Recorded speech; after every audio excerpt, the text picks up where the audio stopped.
you a working creative who sometimes gets a little bit of anxiety going through social media and seeing all the fabulous things everyone is making? Here are 3 ideas that you can try to help recalibrate your creativity. Number 1, write an artist manifesto. Sit down and write out an artist statement. Who you are, what you're doing, what your meaning, what your purpose is behind your business.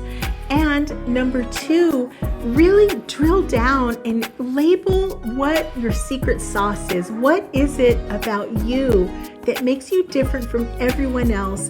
And zero in on that and celebrate it, amplify it, even if it's only within your mind or your planning, but know your secret sauce.